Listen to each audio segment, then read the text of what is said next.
Hello friends, once again welcome back to our channel DT decoder. आज की video में हम कुछ रैंडम क्वेश्चंस को डिस्कस करेंगे जो कि अलग अलग प्रतियोगी परीक्षाओं में पूछे जा चुके हैं। तो उन्हीं प्रीवियस ईयर पेपर से मैंने कुछ क्वेश्चंस को पिक किया है जो कि आज की वीडियो में हम डिस्कस करेंगे और जिनके बारे में जानना आप सभी के लिए बहुत इंपॉर्टेंट है। वीडियो शुरू करने से पहले मेरी एक छोटी सी रिक्वेस्ट है कि आप प्लीज वीडियो को पूरा देखिएगा बिना स्किप किए हुए, और अगर आपको ये क्वेश्चंस मीनिंगफुल और यूजफुल लगते हैं तो चैनल को सब्सक्राइब जरूर कर लीजिएगा। तो चलिए वीडियो को शुरू कर लेते हैं।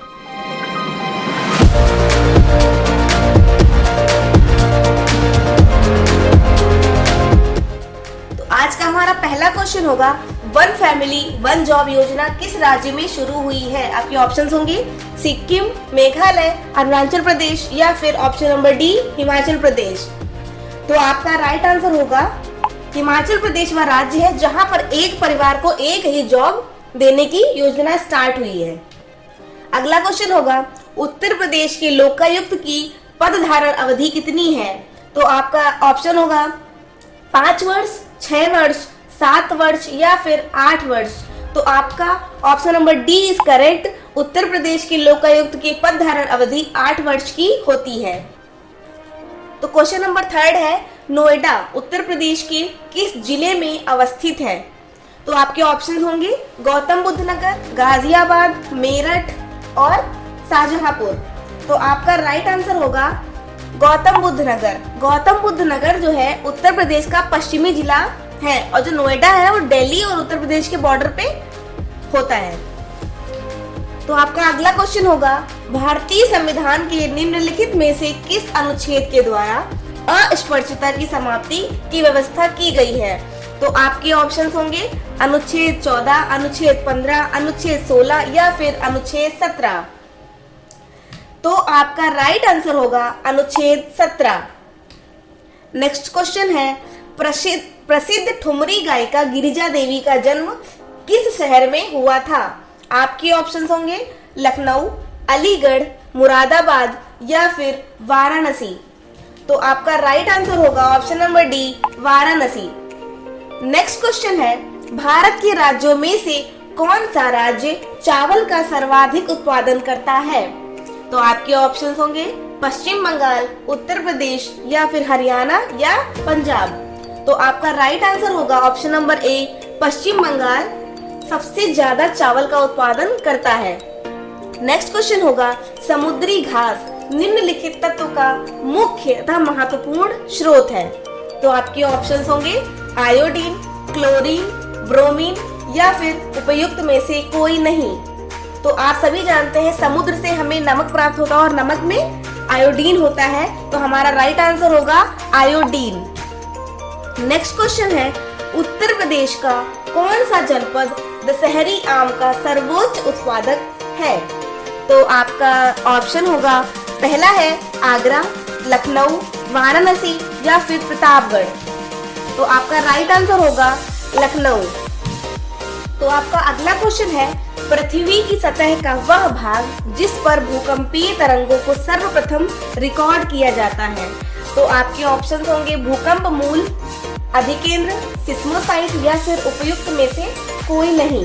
तो आपका राइट आंसर होगा सिस्मोसाइट। और अगर आप अधिकेंद्र की बात करें तो यह वह केंद्र होता है जहां से कोई भूकंप शुरुआत होता है, मतलब तरंगे जहां से आना शुरू होती हैं।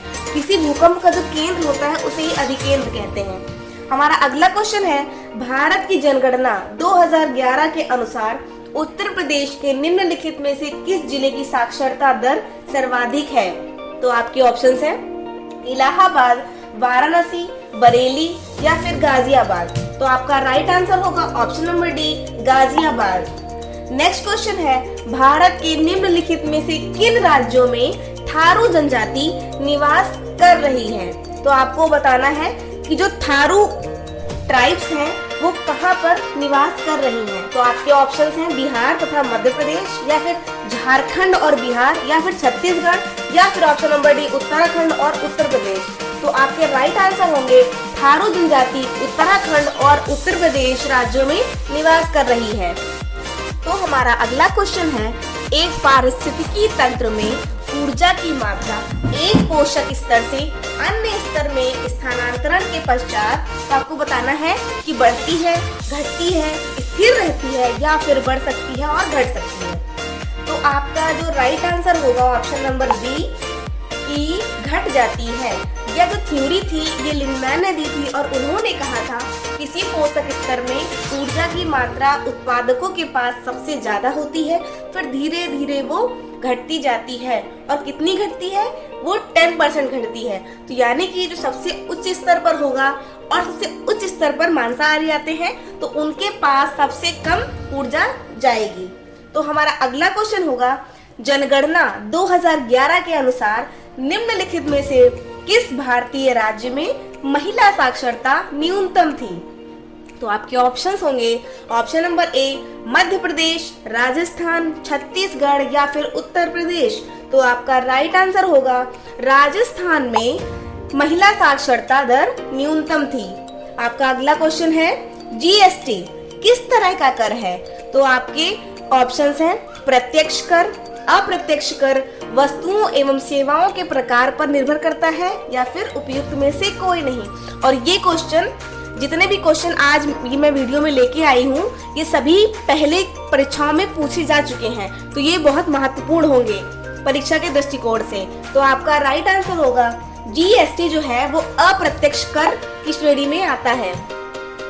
अगला क्वेश्चन है, प्रत्येक क्रिया के लिए एक समान और विपरीत प्रतिक्रिया होती है, यह नियम किसने दिया था? तो आपके ऑप्शंस हैं न्यूटन ने, अल्बर्ट आइंस्टाइन ने, बोहर ने या फिर हेंडल ने। तो आपका राइट आंसर होगा न्यूटन ने। और न्यूटन का तीसरा नियम कहता है प्रत्येक क्रिया की विपरीत दिशा में प्रतिक्रिया होती है। तो हमारा अगला क्वेश्चन होगा, ईस्ट इंडिया कंपनी ने सर्वप्रथम अपनी व्यापारिक फैक्ट्री की स्थापना कहाँ की थी? आपके ऑप्शंस होंगे मुंबई में, कलकत्ता में, कालीकट में या फिर सूरत में।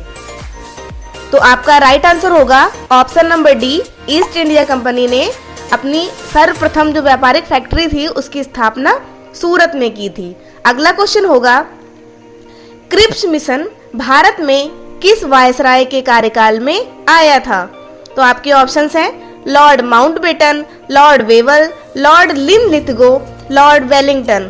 तो आपका राइट आंसर होगा option number C, Lord Linlithgow. तो आपका अगला क्वेश्चन है, आइसोथर्म रेखा किस चीज की स्थापना को प्रदर्शित करती है? आपके ऑप्शंस हैं समान ताप, समान वर्षा, समान ऊंचाई या फिर समान दाब। तो आपका राइट आंसर होगा ऑप्शन नंबर ए, आइसोथर्म रेखा समान ताप को प्रदर्शित करती है। आपका अगला क्वेश्चन है, भारत में गेहूं का उत्पादन सबसे अधिक किस राज्य में होता है? तो आपके ऑप्शंस हैं पंजाब, हरियाणा, आंध्र प्रदेश या फिर उत्तर प्रदेश। तो आपका राइट आंसर होगा option number D, Uttar Pradesh. Uttar Pradesh में सर्वाधिक गेहूं का उत्पादन होता है।